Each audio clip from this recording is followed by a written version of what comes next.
gusto recibirlos. Hoy es Día de Duelo Nacional en la República Argentina, también en España, por el fallecimiento de su santidad, el Papa Francisco.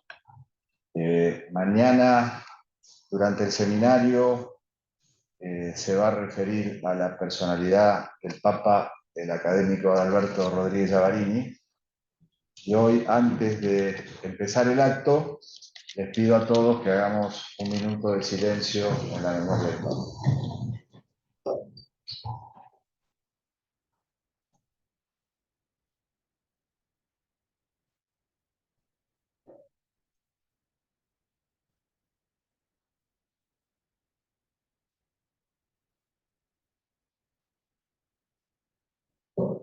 Bueno, muchas gracias.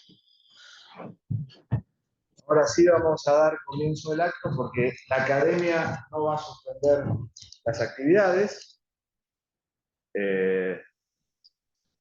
Vamos a seguirla en el marco de respeto que corresponde en un momento como este y sobre todo porque estamos honrados con la visita de los miembros de la Real Academia de Ciencias Morales y Políticas, con quienes mañana vamos a compartir un seminario que va a desarrollarse el día martes, miércoles y jueves. Así que quiero decirles que está el presidente de la Real Academia Española, Benigno Pendaz, su secretario Pablo Lucas, los académicos Carlota Zoe y Fernando Valdespín, el académico Gregorio Robles Merchón, acompañado por su señora. Así que sean bienvenidos, ya saben que la Argentina es su casa y que esta academia es su casa de la misma manera que nos sentimos nosotros cuando vamos a Madrid y una de las primeras cosas que hacemos es ir a la Plaza de la Villa, que lo hacemos con mucho gusto y somos recibidos por ustedes con la fraternidad que nos caracteriza. Dando comienzo al acto, este es un acto que ha organizado el Instituto de Derecho y Economía, que preside el académico Sola y al cual la academia se suma, no solamente por la calidad del trabajo, que no va a ser comentada por mí, sino por otro académico, el académico Alberto Venegas Lynch, a quien le voy a dar la palabra, porque yo no he leído el libro, espero poderlo leer después, así que puedo opinar. Sí lo que sé es que hay personalidades que no son indiferentes, que abren polémicas en cualquiera de las actividades, y evidentemente John Maynard Keynes ha sido una de esas personalidades que sigue generando debates dentro de la teoría económica. Así que, pasando directamente a la parte dispositiva del acto, le voy a dar la palabra primero al académico Alberto Venegas Lynch, agradeciéndole que esté acá entre nosotros, porque él, como sabemos, vive muy cerquita de Buenos Aires, pero cruzando el Río de la Plata, en Colonia. Así que le agradecemos que nos acompañe y él va a hacer el comentario del libro y después el doctor Sola va a contestar y va a agradecer lo pertinente. Académico Venegas Lynch, doy la palabra. Yo tengo que apretar algo acá. Sí, ahí está. Señor presidente, señores presidentes, académicos, señoras y señores, tengo esta noche el doble placer de haber sido director de la tesis doctoral en economía del amigo Juan Sola, y ahora me ha invitado a que haga la presentación de esa tesis convertida en libro.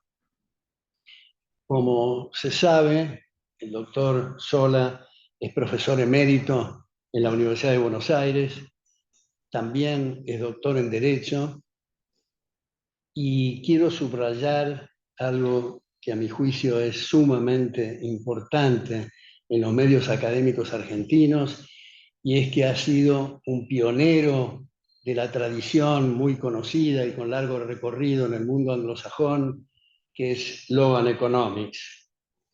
Tradicionalmente, en la Argentina había nichos muy separados en las distintas profesiones, el economista que le preguntaban de marcos institucionales decía que eso corresponde a un abogado, y el abogado que le preguntaba sobre los procesos de mercado decía que eso le corresponde al economista. Yo he sido profesor titular en 5 carreras en la Universidad de Buenos Aires, en Ciencias Económicas, Derecho, Ingeniería, Sociología y Filosofía y Letras, y les cuento lo siguiente para demostrar esto de los nichos. Yo fui el primer no abogado que ganó un concurso en la Facultad de Derecho de la Universidad de Buenos Aires, y cuando gané ese concurso, un profesor, que no vale la pena, me parece, mencionar su nombre, me dijo: quiero decirle, doctor Benegalins, que yo objeté su concurso. Yo le dije: le agradezco mucho la confianza, doctor, pero me gustaría saber por qué. Bueno, porque usted no es abogado. Entonces yo le hice una pregunta cuya respuesta es digna de una producción cinematográfica de Woody Allen, creo yo. Le dije: supóngase que en la Facultad de Química haya que enseñar Derecho Constitucional. ¿Usted cree que tiene que ser un abogado o un químico? Me respondió: un químico, desde luego.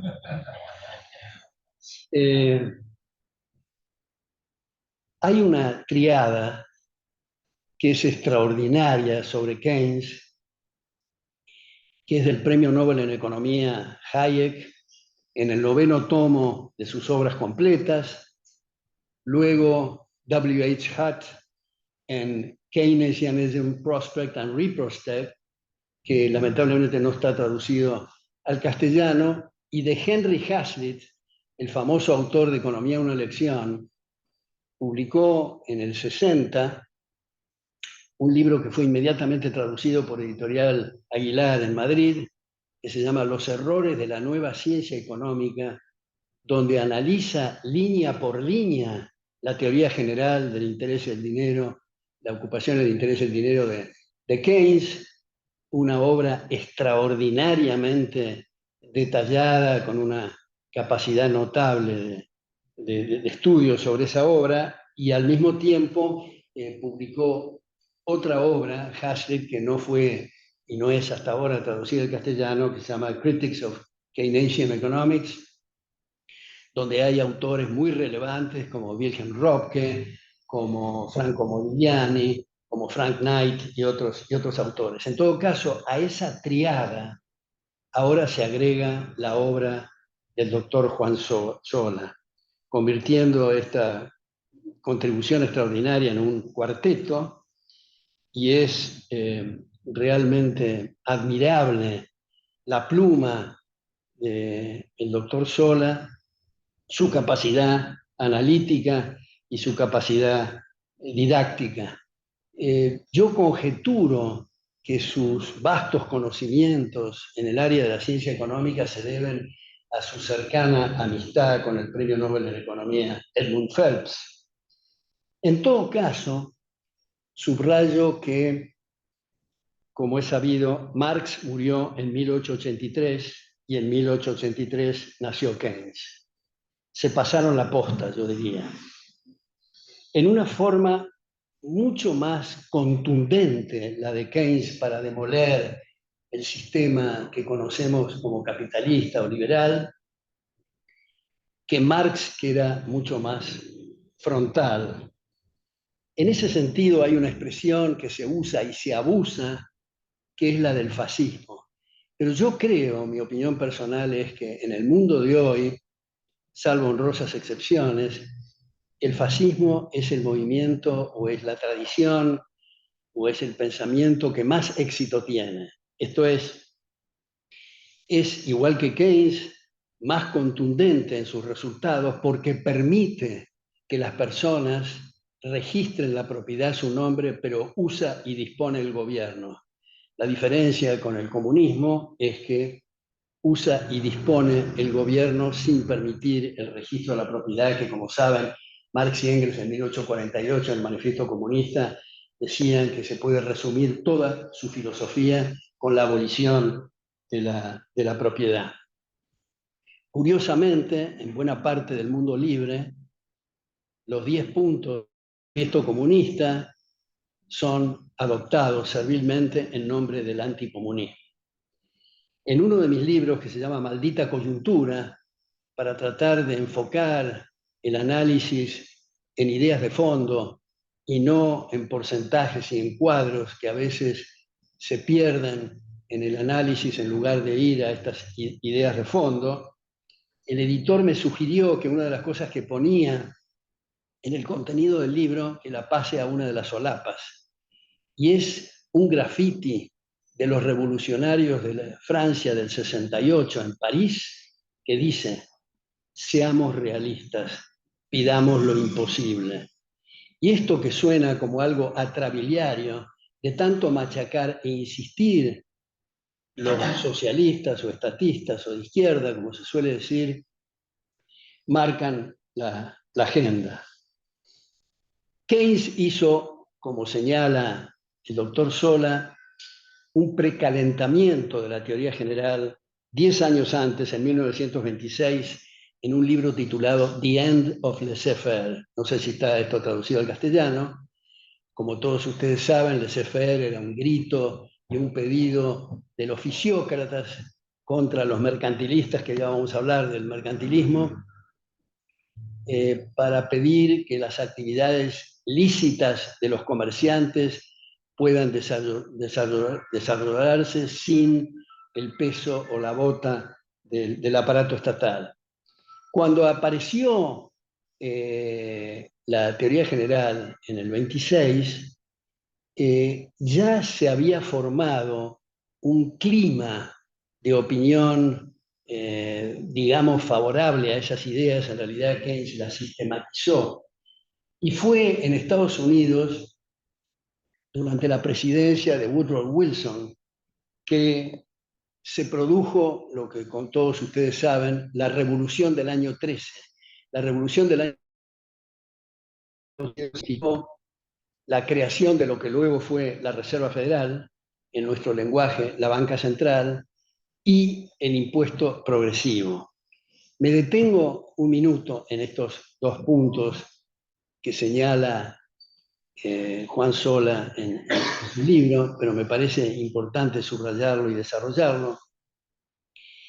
Y es que a esta altura de los acontecimientos, como ha señalado el antes mencionado premio Nobel Hayek, también Milton Friedman, también Gary Becker y otros premios Nobel, los banqueros centrales, por más que sean muy competentes y muy honestos, digamos los más honestos del planeta, están embretados de una de tres caminos: a qué tasa expandir, a qué tasa contraer o dejar igual la masa monetaria.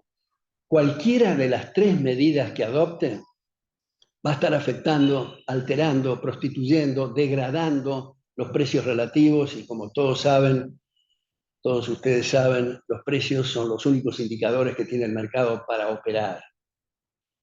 Ahora, es cierto que en las cartas orgánicas de todas las bancas centrales se dice que es para preservar el valor de la unidad monetaria. Pues yo les comento que ningún banco central en la historia de la humanidad ha hecho semejante cosa, desde el Banco de Inglaterra en adelante, cuando abandonó el patrón oro. Ahora, a veces se dice, bueno, pero no seamos tan exagerados con el tema de la banca central.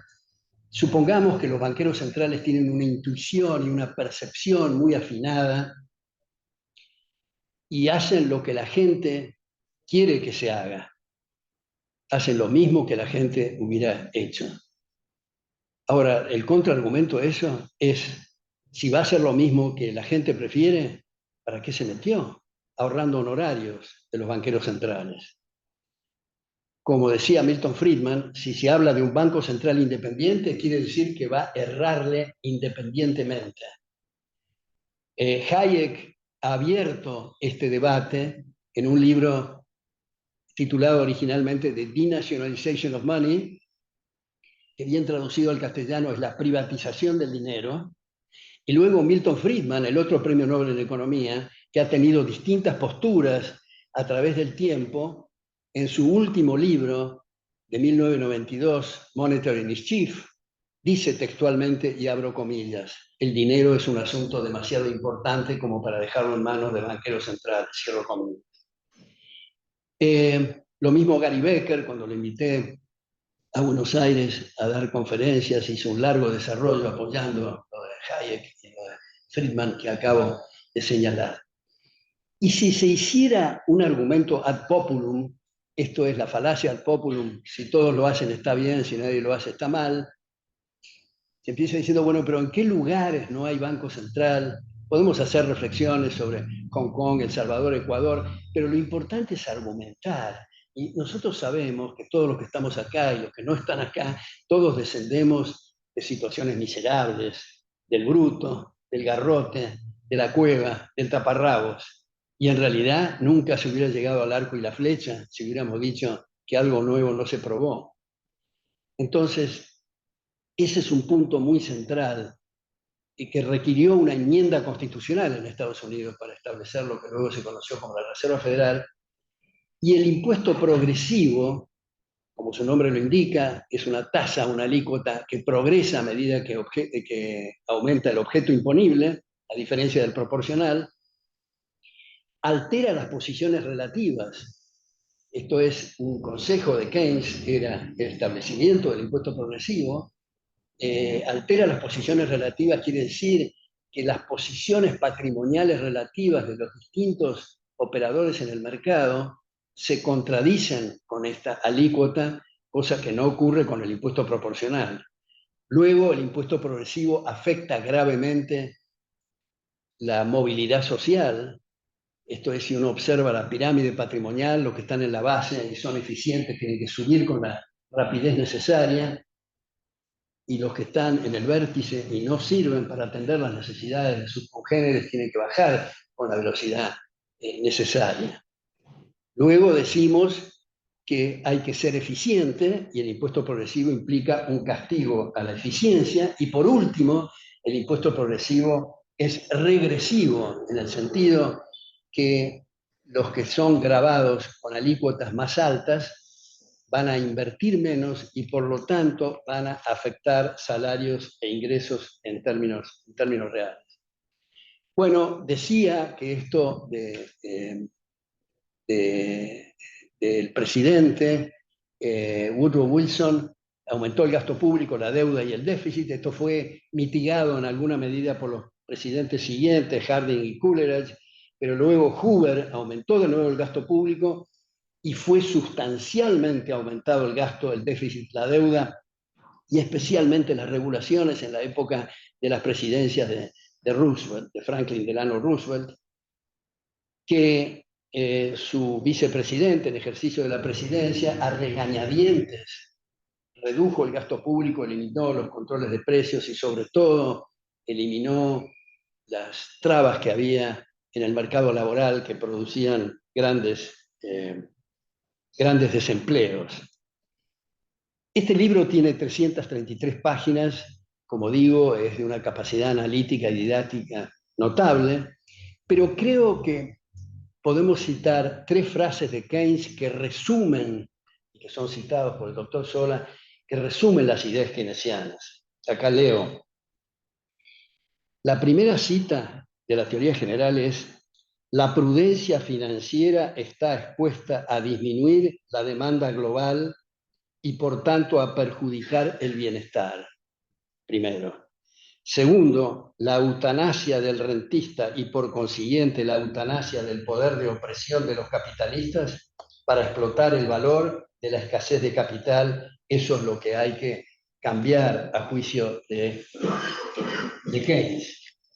Y la tercera cita también está en el libro que hemos mencionado. Es muy importante esto porque fue en el prólogo en 1936 a la edición alemana de la teoría general, en plena época nazi, y dice, comillas, la teoría de la producción global, que es la meta de este libro, puede aplicarse mucho más fácilmente a las condiciones de un Estado totalitario que a la de producción y distribución de un determinado volumen de bienes obtenido en condiciones de libre concurrencia y laissez-faire. Durante mucho tiempo nos han puesto las teorías keynesianas en ámbitos académicos argentinos. Yo aprovecho una vez más para agradecerle mucho a mi padre, que fue presidente de esta academia, porque yo, a pesar de haber completado 2 doctorados, nunca, pongo en negrita, subrayo, en letras grandes, escuché nada ni medianamente razonable de la tradición de pensamiento liberal desde la cátedra.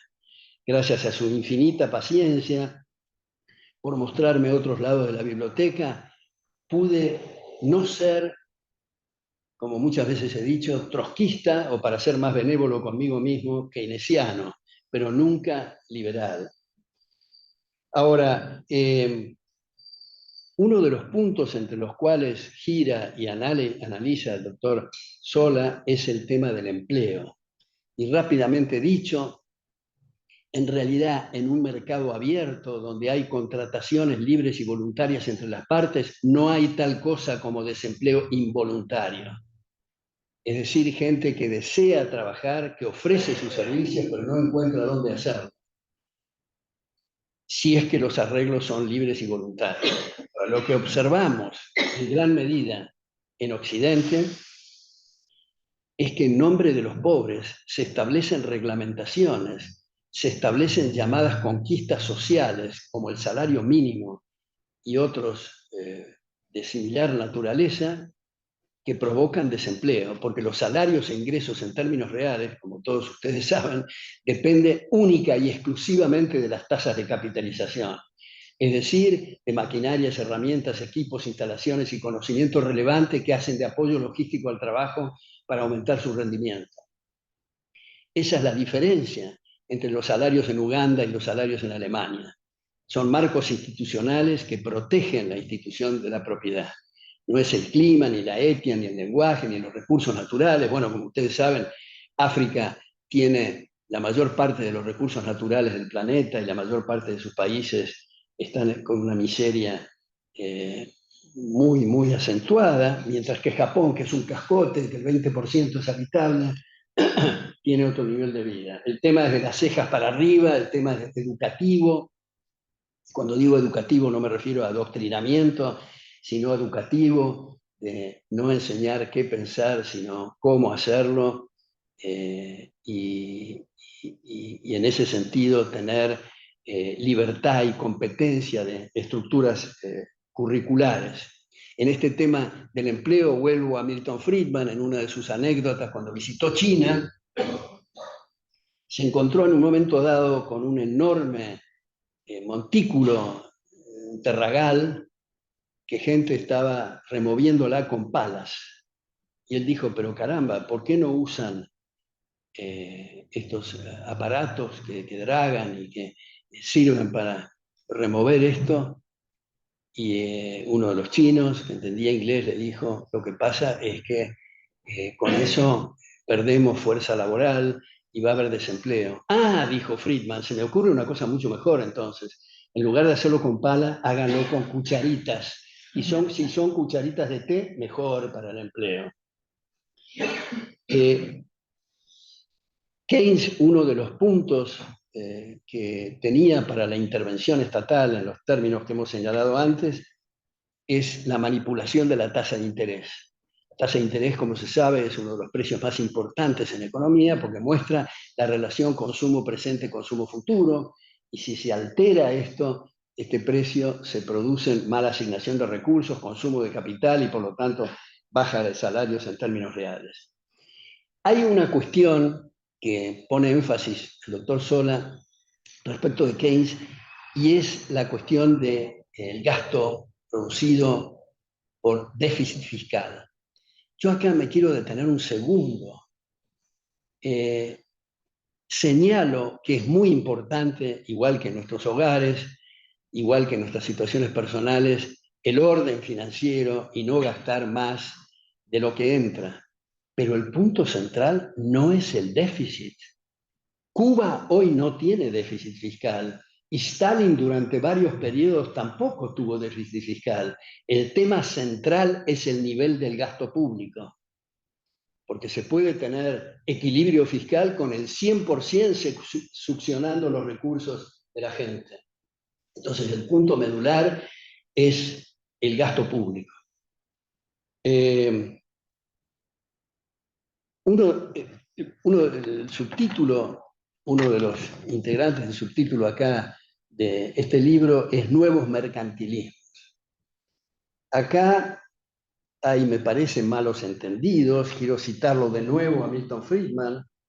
En 1972, lo ha dicho muchas veces esto, pero en 1972, el American Enterprise Institute dijo, cito, para el bienestar es muy importante la eliminación unilateral de aranceles, nunca el juego de las represalias, por lo que hacen otros países en sus aduanas. Es una lección que aún no hemos comprendido. No se entiende, me parece, que no es relevante el balance comercial, lo relevante es el balance de pagos. Es decir, los ingresos son iguales a los egresos, más o menos el movimiento de capital, o diríamos en nuestros bolsillos, el balance neto de efectivo. Por eso el extraordinario Jacques Rueff, en otro libro que no está traducido al castellano, que es The Balance of Payments, él dice, yo sugiero enfáticamente que los gobiernos no lleven las estadísticas del comercio exterior porque son una tentación para la intervención. Se ha dicho que lo meritorio para un país, siguiendo las teorías mercantilistas, es exportar y tener mucho cuidado con la importación. Bueno, en realidad es al revés el asunto. Lo ideal para un país es importar, importar, importar ad infinitum y no exportar nada. Pero lamentablemente eso significaría que el resto de los países nos están regalando cosas y no tenemos más remedio que exportar, que es el costo de la importación. Igual que nos ocurre a nosotros. Nosotros no tenemos más remedio que trabajar, que ofrecer nuestros servicios para poder comprar. Pero lo ideal sería comprar y comprar y comprar sin vender nada. Pero nosotros tenemos serias dificultades que nos regalen para nuestros cumpleaños. Mucho más difícil va a ser que nos regalen todo el tiempo. Entonces no hay más remedio que exportar, brindar servicios para poder importar. En este sentido, me parece importante entre nosotros, uno de los que ha subrayado este punto, y con esto termino, es Juan Carlos de Pablo, que ha dicho que el actual presidente de Estados Unidos constituye un peligro.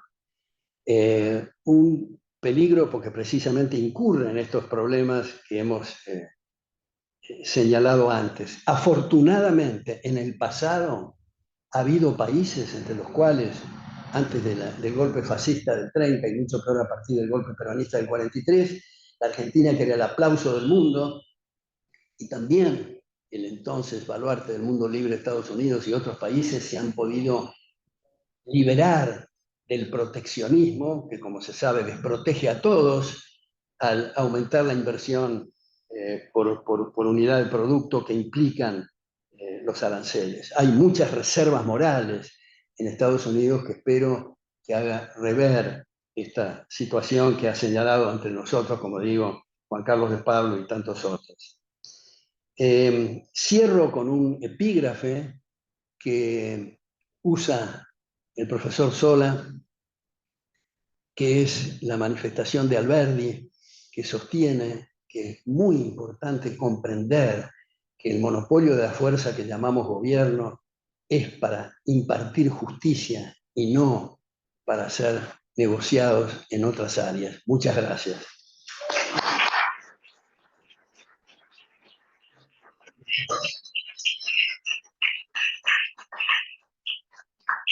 Muchas gracias, académico Menegalins, de la palabra de la información. Muchas gracias a ustedes.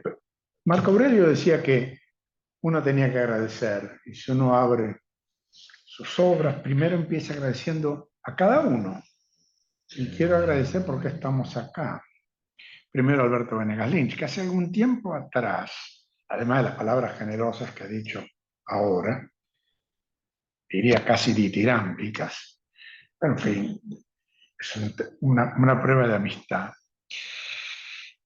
que un día me sugirió que hiciera un doctorado en economía. En realidad, yo había ido a ver al presidente de la Academia Nacional de Ciencias Económicas, que está ahí enfrente, cruzando esta calle, que era don Julio Olivera, gran economista, gran abogado, académico de Derecho, Silvio de Río, y además de Ciencias Económicas, que me dijo, mire, con la formación que usted tiene, usted debería hacer directamente el doctorado. Había estudiado en Suiza, economía, no importa el caso.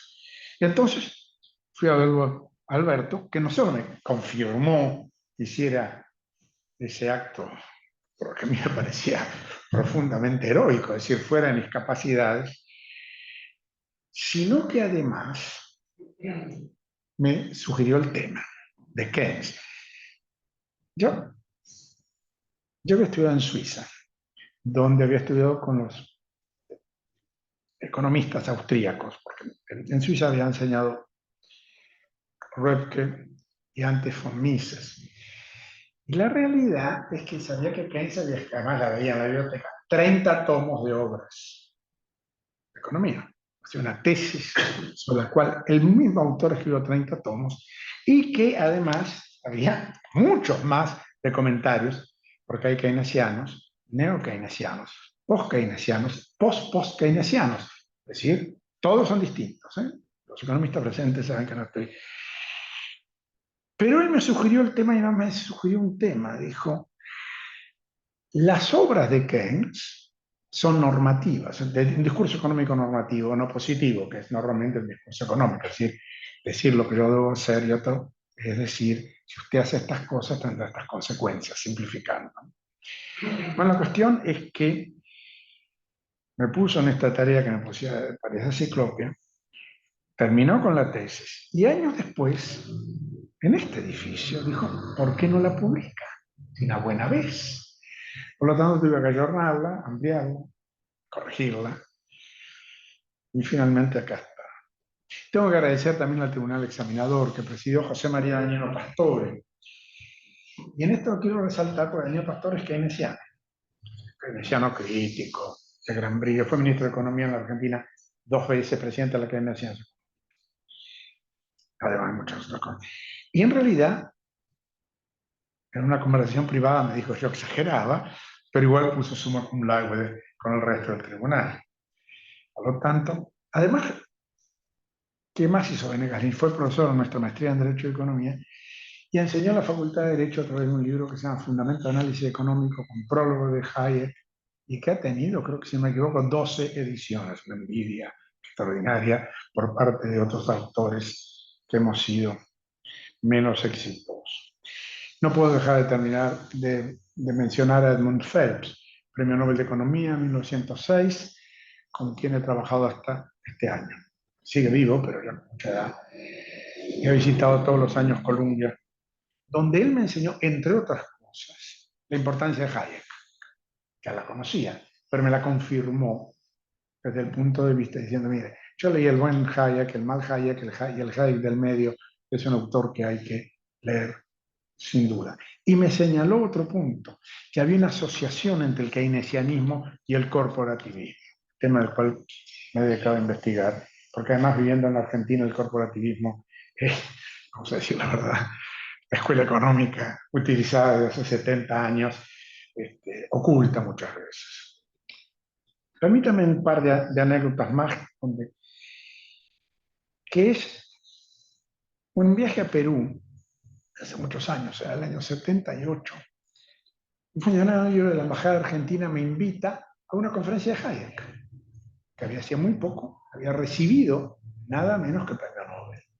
Un premio Nobel que todos decían, ¿por qué se lo dan a Hayek? ¿No? Que ya, en fin, su periodo pasó, la escuela austríaca ya no tiene tanta fuerza, su teoría del ciclo económico está pasada. Ese es un comentario de la época. Años después, Phelps me dijo, mire, en aquella época todos pensaban así, ahora todos piensan por qué se lo dieron a los demás. Y es verdad, porque ahora no hay duda que los dos grandes economistas del siglo XX son Keynes y Phelps, y Hayek. Y Phelps considerado uno de los 100 grandes economistas de la historia. En esta conferencia, Hayek comenta primero un tema central, que es la inflación. La inflación se combate overnight. Si ustedes creen que van a eliminar la inflación con el tiempo, luchan en vano. Es imposible. Es necesario tomar medidas overnight. Es cierto que ahora no se puede hacer como Alemania en la década del 20, pero debe intentarse. Y por eso cada vez que vi que la Argentina intentaba, y no seguía esto horrible, pensé con razón que habíamos fracasado. Y después contó una anécdota mucho más dramática. Una conversación después de la Segunda Guerra Mundial. Hayek y Keynes, los dos profesores en Cambridge. Curiosamente, Hayek solo de visita, porque ustedes saben, Hayek siempre tenía problemas para encontrar un lugar donde enseñar economía, porque tenía problemas para ganarse la vida. Imagínense un alemán después de la Segunda Guerra Mundial, un austríaco después de la Segunda Guerra Mundial. Recordó algunas cosas, cómo había llegado a la economía. Dijo, yo estudié Derecho, había participado en la Primera Guerra Mundial, en campañas muy sangrientas. Lo conocí a Mises y me di cuenta que teníamos un espacio, los abogados, para encontrar un camino eficaz para el derecho. Y contó esta anécdota. Yo le dije a Keynes, mire, la teoría de las posiciones, en la teoría general, está siendo interpretada como un gasto público interminable. Y esto es un disparate. Puede imaginarse que es conveniente el gasto público en algunas situaciones, lo cual sabemos ahora que es una posición equivocada, sobre todo por los análisis de Milton Friedman. Pero usted sabe que esta posición es equivocada. Y él le dijo, Hayek, they are fools, somos idiotas. Yo voy a escribir un nuevo libro, voy a corregir esa posición y voy a terminar con esta doctrina que llamaríamos post-keynesiana. Ustedes conocen cómo terminó esto. Muy poco tiempo después, corriendo el tren, Keynes falleció de un infarto. Permítame, ya que tengo acá mis amigos españoles, una anécdota que me contó un académico que yo aprecié mucho, era Juan Velarde Fuertes. Y él me contó, ¿por qué Keynes es popular en posiciones autoritarias? Uno imagina que Keynes es un autor leído por demócratas, ¿no? Porque después de todo, a él no sé, salvo lo que hemos escuchado, no tenía una larga tradición, como el Reino Unido no la tenía. Y él me dijo, mire, una vez en la revista oficial del gobierno, había unos artículos, creo que 3, pero estoy citando de memoria, una interpretación keynesiana completamente disparatada. Estaba firmada Hispánicos, con lo cual temíamos que había sido escrito por el general Franco. Y con otros amigos economistas publicamos artículos contradiciendo esta posición, indicando que tenía consecuencias autoritarias y erróneas. Los artículos cesaron, me dijo. Con lo cual, primero celebro el coraje de Velarde Fuerte, porque nunca es sencillo escribir en contra de quienes tienen poder, no solo en España, en otros lugares. El punto que quiero señalar rápidamente del libro es cómo Keynes dio el argumento económico para una transformación de la constitución económica. Primero porque él tenía una visión en general en su vida contestataria al orden de la sociedad, llamémosle eduardiana. Pertenecía al grupo de Bloomsbury, que era un grupo de gente muy distinguida, pero que tenían una visión contestataria, es decir, de ruptura al orden establecido. No digo que el orden victoriano y el orden posterior a la Primera Guerra Mundial fue un orden demasiado justo, pero esta idea de buscar una economía moralmente más justa es un poco la línea argumental de Keynes, que se consideraba que estaba dominada la sociedad por una ortodoxia ineficiente y moralmente indefendible. No le fue tan bien a Keynes con Bloomsbury, entre paréntesis, porque se casa con una bailarina muy distinguida, ¿no? Rusa, Lida Lopatka. Y entre las ideas extravagantes de Bloomsbury era considerado moralmente más respetable ser homosexual. Esto no es una broma. Y ha cambiado sus preferencias, les pareció una traición. Ahora, ¿cuáles son los puntos? Yo voy a referirme nada más que a algunos muy breves puntos que me parecen muy importantes en esta idea de ruptura que está en Keynes. La más impresionante desde el punto de vista jurídico es la eutanasia del rentista. Aparece en el capítulo 24 de la teoría general. Ahí hay que decir una línea. Frank Krugman es un post-keynesiano y considera que hay que aplicar la teoría keynesiana en Japón.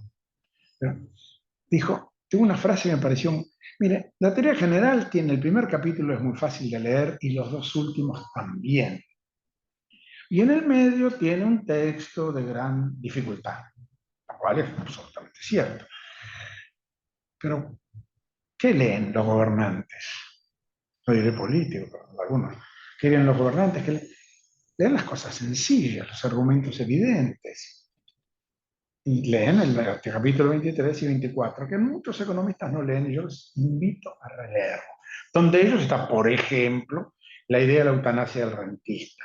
La eutanasia del rentista supone que había una clase social que vivía sin trabajar y que mantenía una tasa de interés artificialmente elevada por estos rentistas, que eran, ¿quién usa una palabra? No ahorristas, holders.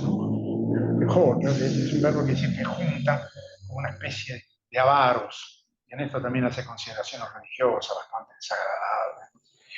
Él dice, no, hay que bajar el rendimiento del capital financiero para que esta clase se empobrezca. Bajar las tasas de interés.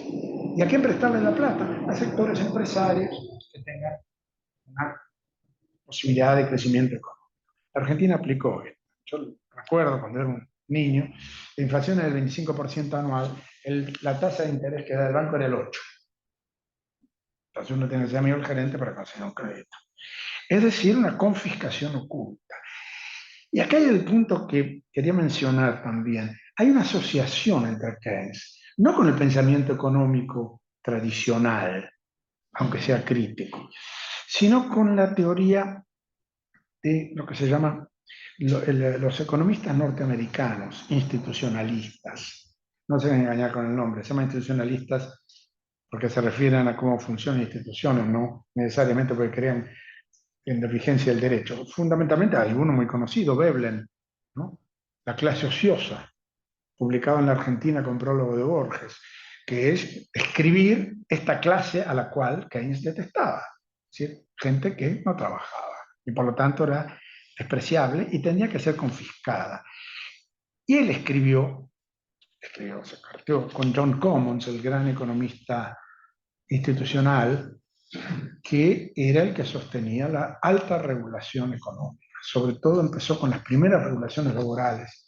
Es decir, ese era un poco el fundamento que sostenía Keynes. Es decir, la idea de esta dimensión normativa y política que debía tener la economía, y en esto consideraba que tenía que haber restricciones al derecho de propiedad, la libre disposición contra la libre disposición del ahorro y la vigencia de los contratos.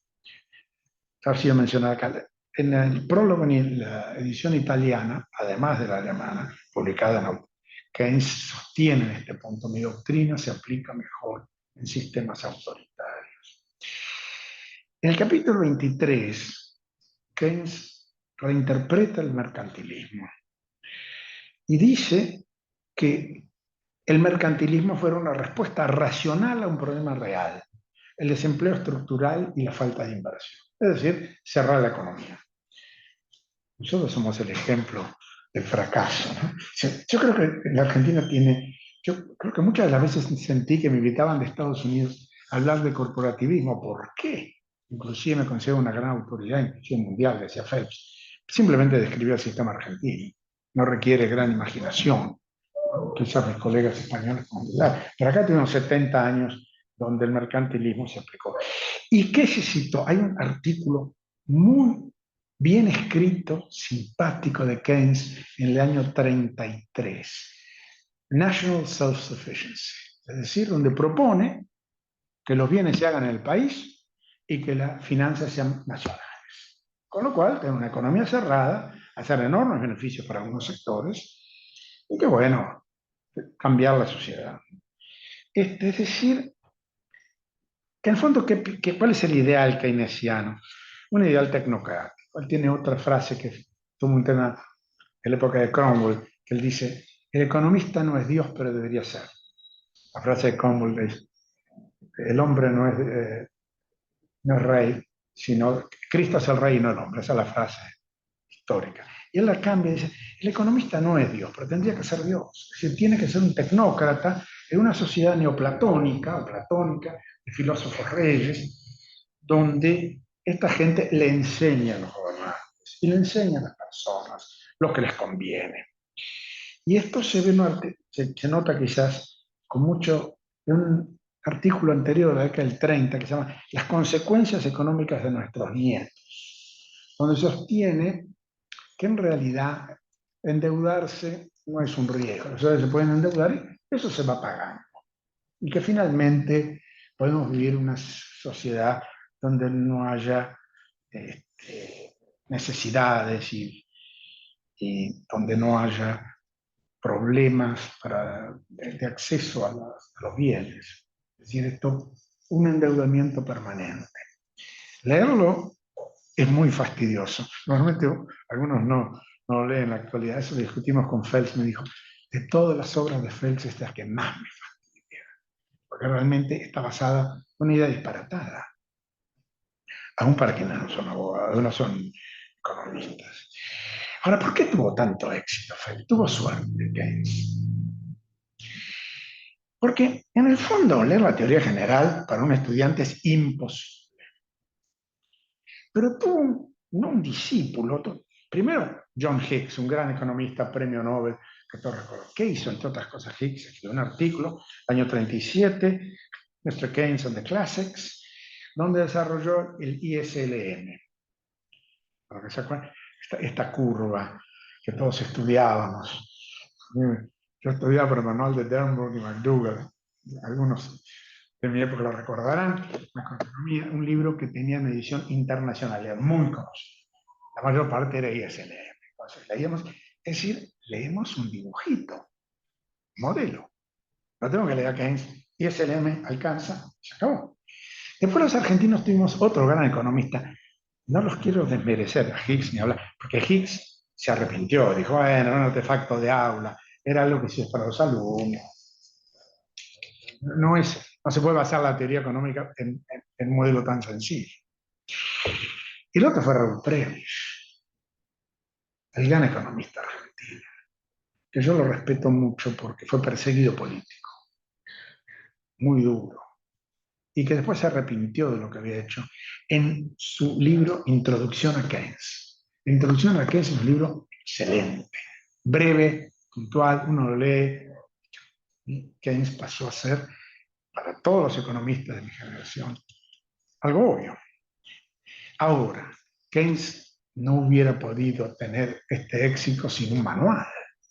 Y el manual lo escribió otro gran economista, un hombre de extraordinaria cultura, Paul Samuelson, que escribió, pero escribió un libro que se llama Economía, editorial española, Aguilar, papeló el país con eso, y no solo el país, el gran libro leído. Ahí Keynes es parte de la teoría. No sé, es decir, no se separa como una opinión. ¿Qué quieren estudiar macroeconomía? Es el método Keynes, es así. Todos seguimos ese camino, bastante alegría, porque además es más fácil. Esto, porque planteaba, bueno, el déficit tolerable, el gasto público virtuoso, en fin, el proteccionismo que podía ser comprensible, eso está en todo en Samuelson. Samuelson tenía otro tema que influyó mucho en los keynesianos y le dio un inmenso. Él dijo, la economía del siglo XX tiene que ser la física del siglo XIX. Si nosotros tenemos que tener un lenguaje matemático sofisticado y con eso, de alguna manera, consolidamos este conocimiento, porque ponerlo en modelos matemáticos es que de alguna manera da una forma de credibilidad, si no es una opinión como cualquiera. Ahora, ¿qué pasó en la Argentina? Esta idea del burócrata Dios Keynes tuvo un efecto en nuestro país, y no solo, pero acá mucho, y es un libro en lo que trato de mostrar, es cómo influyó en la reglamentación de los derechos individuales. Porque yo tengo un economista tan prestigioso que me dice que puedo gastar, que puedo endeudarme, que puedo de alguna manera confiscar indirectamente y que con eso voy a asegurar la riqueza de la población. Si no siguiera esa doctrina, sería un canalla, sería un político absurdo. Es decir, ¿cómo sabiendo lo que tengo que hacer, no hacerlo? Bueno, Alberti está ahí atrás mío. Ustedes saben que Alberti era más economista que abogado. Esto es un tema que en la Argentina nunca entiendo por qué, porque él en Francia era economista, donde vivió tantos años. Y la realidad es que su obra, El sistema económico y rentístico, del cual cito algunas cuestiones, indica que hay una economía basada en la Constitución. Ahora, en esta idea keynesiana, que es donde el Ejecutivo regula y también legisla, por supuesto el Congreso, y que esta legitimación del Congreso es constitucional, aunque vaya en contra de la Constitución. Debate en la Argentina, la primera grande fue Nicolano contra la Imperio de Reyes, con fallos famosos, alquileres, en la década del 20. Pero después, yo voy a mencionar algunos. Hay un juez muy conocido, fue el juez de la Corte, ministro de Justicia, 2 veces juez de la Corte, era Julio Llanarte. Su tío había sido canciller. Y Julio Llanarte en un fallo dice claramente, en la década del 60, hay que seguir a Keynes y no Hayek. Es decir, este lenguaje keynesiano, normativo, es constitucional. Es decir, estamos teniendo frente a una mutación constitucional. Bruce Ackerman, el jurista de Harvard, dice, las grandes reformas constitucionales se han hecho por precedente, por fallos de la Corte. En la Argentina nuestra Corte creó un estado regulatorio que si lo miramos a la luz de la Constitución, no solo alberdiana, basta leer el texto y los fallos históricos, han tergiversado el texto constitucional hasta extremos que ahora nos llaman la atención. Han permitido la regulación, la confiscación. Para nuestros amigos españoles, la Constitución argentina dice la confiscación de bienes queda borrada para siempre del Código Penal argentino, ¿no? La norma terminante, borrada para siempre. La llamamos de otra manera, tenemos expropiaciones regulatorias y formas que finalmente le quitan el valor a los bienes con una alternativa inexplicable. ¿Cuál es el sentido de la obra y por qué, gracias al enorme impulso de Alberto Venegas, la hice? Es que al ver, después de muchos años le falló la Corte, ¿no? Este año cumplo 50 años de profesor de la Universidad de Buenos Aires, ¿no? Ayudante profesor full. Me he pasado la vida leyendo fallos de la Corte, argentina, norteamericana, y a veces nos preguntamos cuál es el fundamento que tienen para hacer estas decisiones. Porque no son canallas, alguna razón ahí. Y en gran medida la razón que yo encontré es que encontraba una justificación económica creíble. Marx era inaceptable, pero Keynes sí. Era un hombre convincente, inteligente, que daba un argumento creíble. Como dijo John Robinson, no hace falta ser marxista. Keynes lo reemplaza. Y la realidad era un poco así.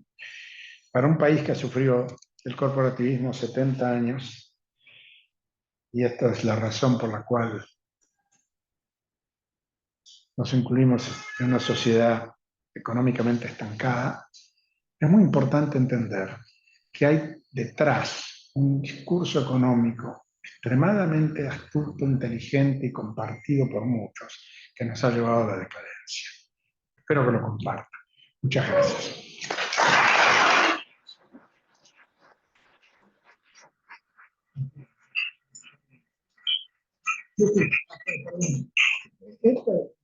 Esta situación dramática económica hace que nuestros drinks van a ser muy sencillos, pero vas a tomar una copa juntos a partir de ahora y después los dejamos en libertad completa.